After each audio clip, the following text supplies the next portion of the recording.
Olá, meus amigos pregadores, sejam muito bem-vindos ao nosso canal Pregando a Palavra, o canal do site pregandoapalavra.com.br. É um grande prazer receber aqui o seu acesso, a sua visualização, o meu muito obrigado. Meus amigos, hoje a gente vai falar a respeito de um tema que ele é recorrente aqui no nosso canal, que é a pregação cristocêntrica, que é pregar Cristo, é apontar, exaltar, glorificar Cristo em nossos sermões. E por que a gente sempre volta nesse ponto, né? Justamente porque nós sentimos a falta de mais pregações que revelem a Cristo.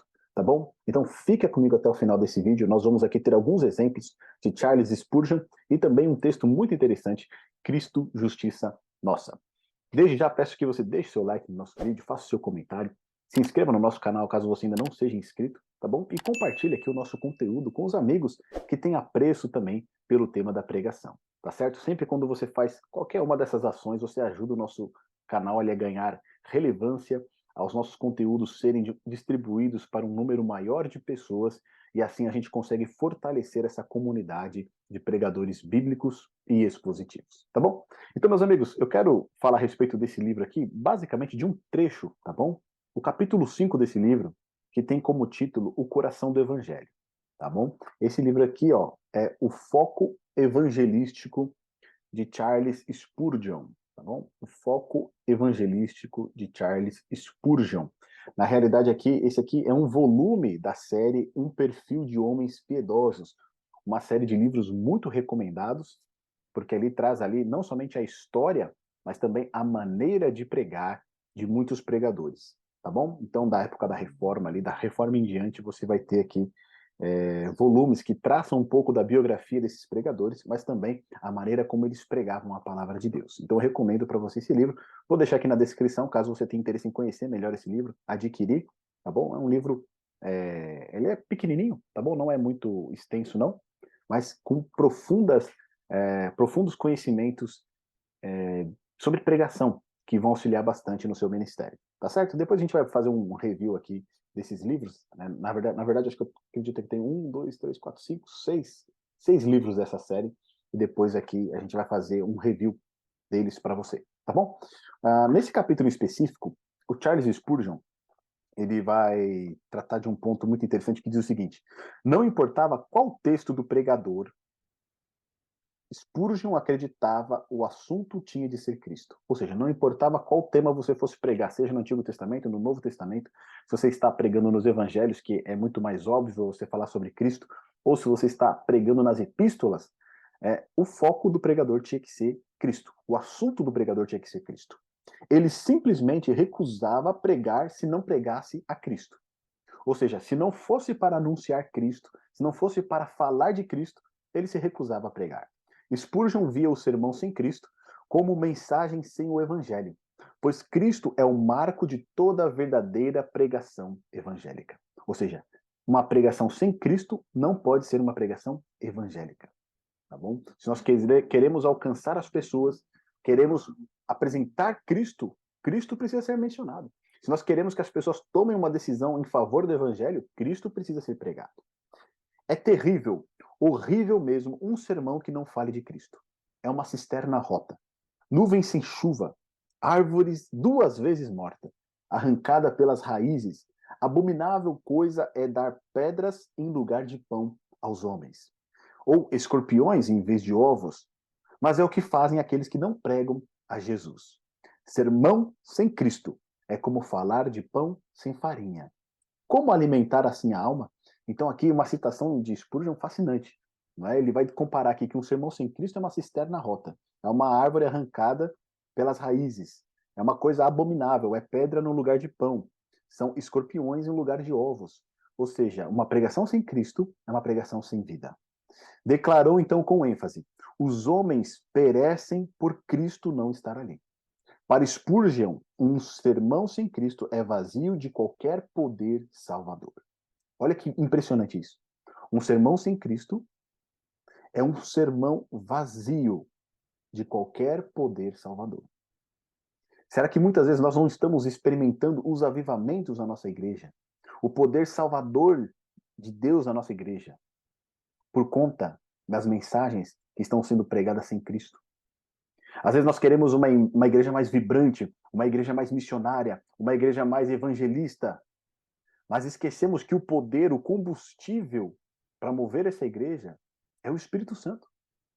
E o Espírito Santo, ele glorifica quem? A Cristo. Então, quando a gente priva a igreja de Cristo, nós estamos privando ela do poder do Espírito Santo. E aí, muitas vezes, nós temos igrejas o quê? Mornas. Igrejas com uma letargia, indolente espiritualmente. Porque está faltando o quê? Cristo.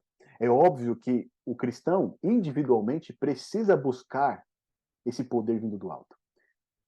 Ele, individualmente, na sua meditação, no estudo da palavra de Deus, ele precisa buscar esse alimento espiritual. Ele precisa buscar a face de Cristo. Mas as oportunidades em que nós nos reunimos são oportunidades únicas para Cristo ser apresentado. Para o poder do céu descer sobre a igreja e enchê-los verdadeiramente do Espírito de Deus. Então, como que Spurgeon aqui, né, ele se recusava a pregar um sermão sem Cristo. Então, como que ele, nas suas oportunidades, apresentava a Cristo? Primeiro ponto aqui, ó. Spurgeon apresentava a pessoa de Cristo. Primeiramente, Spurgeon declarava a gloriosa pessoa de Cristo. Ele cria que o evangelho começa com o anúncio da verdadeira identidade de Jesus. Que identidade é essa? O Deus homem. Spurgeon o apresentava como possuindo todos os atributos divinos, coigual e coeterno com Deus Pai. Spurgeon declarou que Cristo é o Alfa, o primeiro e primordial, o primogênito de toda criatura, o Deus eterno. Mas jamais ignorou o fato de que Jesus também fosse homem. Ele não é homem divinizado, não é a divindade humanizada. É Deus, é homem, é tudo que é Deus e tudo que é o homem conforme Deus o criou. Então, o primeiro ponto aqui que Spurgeon fazia questão de anunciar é a pessoa de Cristo. Homem e Deus. Nós temos aí, né, muitas interpretações equivocadas que querem rebaixar a divindade de Cristo, mas esse não é o caso de Spurgeon, não é o caso da Bíblia, porque a Bíblia ensina que Cristo é Deus e é homem também, tá certo? Então isso precisa ser anunciado, isso precisa ser pregado. Por quê? Olha que valor isso traz pra gente. Deus decidiu fazer parte da família humana, ele decidiu se tornar um de nós. Olha que coisa esplêndida. Você pode, às vezes, ter uma família toda desestruturada, você pode ter ali uma família que, às vezes, não goste de você, mas Deus escolheu fazer parte da nossa humanidade, para se tornar parte de nossa família, para, através dele, nós tornarmos-nos filhos de Deus. Não é fantástico isso? A pessoa de Cristo, ela precisa ser valorizada. Um outro ponto aqui, que Spurgeon fazia questão de valorizar, é a morte de Cristo. Olha o que ele diz. Segundo, Spurgeon proclamava firmemente a morte salvadora de Cristo. Colocando o dedo sobre o nervo vital da mensagem do Evangelho, ele afirmava: o coração do Evangelho é a redenção e a essência da redenção é o sacrifício substitutivo de Cristo. Cristo, ele é o nosso substituto. A condenação que deveria recair sobre nós, recaiu sobre o nosso Salvador, Cristo. Através dele, nós temos justificação, nós temos perdão dos nossos pecados. Olha que outra, né, característica esplêndida aqui do nosso Salvador. A morte dele foi substitutiva. Ele morreu no nosso lugar. Hoje, se você pecou, você não precisa morrer, porque Cristo já morreu por você. Então não importa se, né, os pensamentos muitas vezes eles vêm te acusando, né, falando do seu pecado, querendo esfregar o pecado na sua cara. Olha, se arrependa, se converta para o Salvador, porque ele já pagou o preço do seu pecado. Não é magnífico isso? Mas não é somente isso. Nós temos mais um ponto aqui que Spurgeon fazia questão de ressaltar a respeito do nosso Salvador de Cristo. Olha só, a ressurreição de Cristo. Terceiro ponto, Spurgeon afirmava a ressurreição corporal de Jesus Cristo. A cruz de Cristo, cria ele, não tem poder, a não ser pelo túmulo vazio. Se Cristo tivesse apenas morrido para pagar o preço dos nossos pecados, mas não tivesse ressuscitado, então nós só teríamos ali a nossa dívida paga, mas não teríamos a esperança de uma vida pós-morte. Uma vida que vai durar por toda a eternidade. O triunfo do Salvador sobre a morte é o fundamento sobre o qual repousa a cruz salvadora. Ele afirmava ser a ressurreição de Cristo a pedra fundamental da doutrina cristã, a pedra angular do arco do cristianismo. Sem ela, toda a construção do evangelho cairia ao chão. Para Spurgeon, a ressurreição de Cristo era essencial para a proclamação do evangelho. Não existe evangelho sem Cristo ressurreto. Porque a ressurreição de Cristo é a esperança que nós temos de uma nova vida, de uma vida eterna. Nós sabemos que a morte, ela não nos deterá, porque o nosso Salvador venceu a morte. Então, que mensagem mais esperançosa, que mensagem que nos dá mais ânimo, não é verdade? A ressurreição de Cristo. Mas tem ainda mais um ponto aqui, que Spurgeon fazia questão de pregar, que é a exaltação de Cristo. Spurgeon declarou o soberano senhorio de Cristo. Depois da sua ressurreição, Jesus ascendeu ao céu, onde está assentado à destra de Deus Pai, na posição de honra e autoridade suprema. Spurgeon tinha prazer em proclamar esta verdade em sua pregação, pois o evangelho requer que pregadores chamem por este Cristo entronizado para salvá-los. Cristo, após a sua ressurreição e sua ascensão ao céu, ele diz: todo poder me foi que concedido. Ou seja, Cristo ele tem todo o poder. Tem todo o poder para quebrar a escravidão do pecado. Tem todo o poder para comunicar fé para os seus filhos. Tem todo o poder para livrar de todo vício, de toda maldade, de toda imundícia. Cristo tem todo o poder para quebrar qualquer maldição na vida das pessoas. Esse é o Cristo exaltado. Esse é o Cristo que está sentado à destra do Pai. Porque esse Cristo tem todo o poder, e não somente tem todo o poder, como ele também é o nosso sumo sacerdote. Ele está lá para interceder por nós, para salvar aqueles que se achegam a ele. E essa mensagem que precisa ser pregada. Não é triste, meus amigos, quando muitas vezes nós ouvimos um sermão que não tem Cristo, que nem sequer o nome de Cristo ele é mencionado. Olha quantas maravilhas nós temos no nome, sobre todo o nome do nosso Salvador. Cristo é o Evangelho. Cristo crucificado, ressurreto, exaltado, era o foco de todo o ministério de Spurgeon. E ele diz: quanto mais queremos pregar do Evangelho, mais de Cristo nós devemos proclamar. Um sermão saturado de Cristo, dizia Spurgeon, possui poder divino. A pregação de Cristo é o chicote que flagela o diabo. A pregação de Cristo é trovejar e relampejar cujo som faz sacudir todo o inferno. Porém, o inferno apenas ri da pregação quando Cristo não for preeminente nela. Ou seja, uma pregação sem Cristo é uma pregação na qual o inferno dá risada.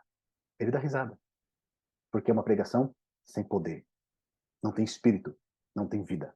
Pode informar, pode comunicar, pode às vezes até despertar sentimentos, mas não tem poder de Cristo. Agora, um outro texto que eu quero dividir com vocês aqui rapidamente, é um texto aqui, é um artigo, na verdade, que tem como título Cristo, Justiça Nossa, e ele foi escrito por Ellen White. E olha o que ele diz aqui para nós. Muitos dos nossos ministros apenas fizeram sermões apresentando assuntos de forma argumentativa e quase nem mencionavam o poder salvador do Redentor, não tendo eles próprios participados do pão vivo do céu.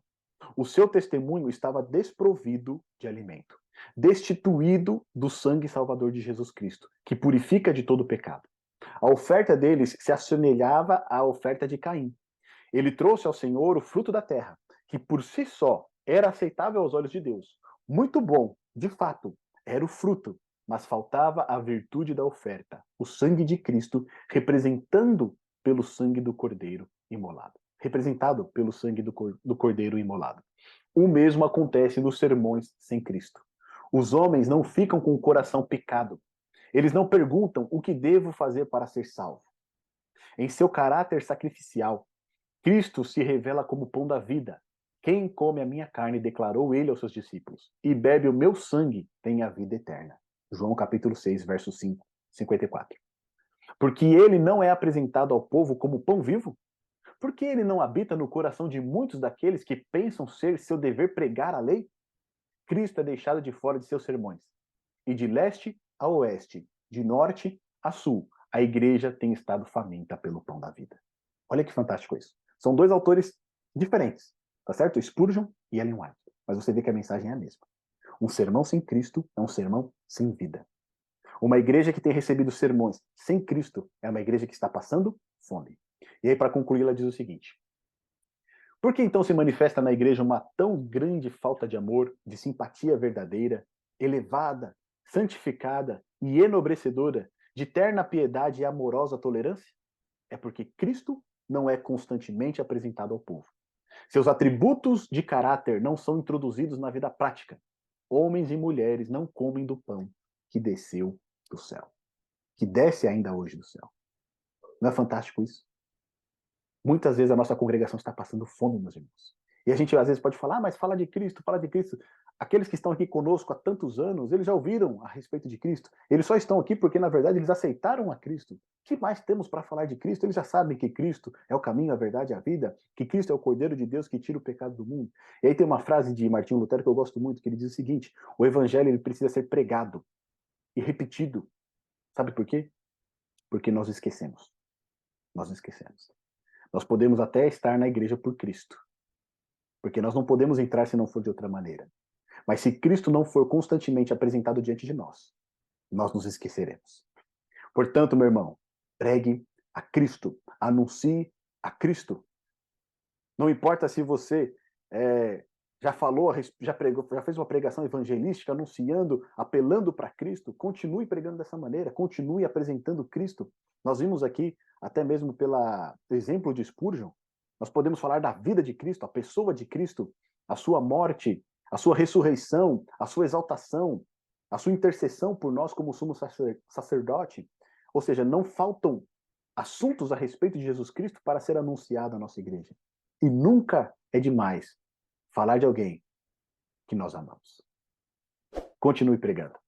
Deus achou por bem salvar os que creem por meio da loucura da pregação. Que Deus te abençoe.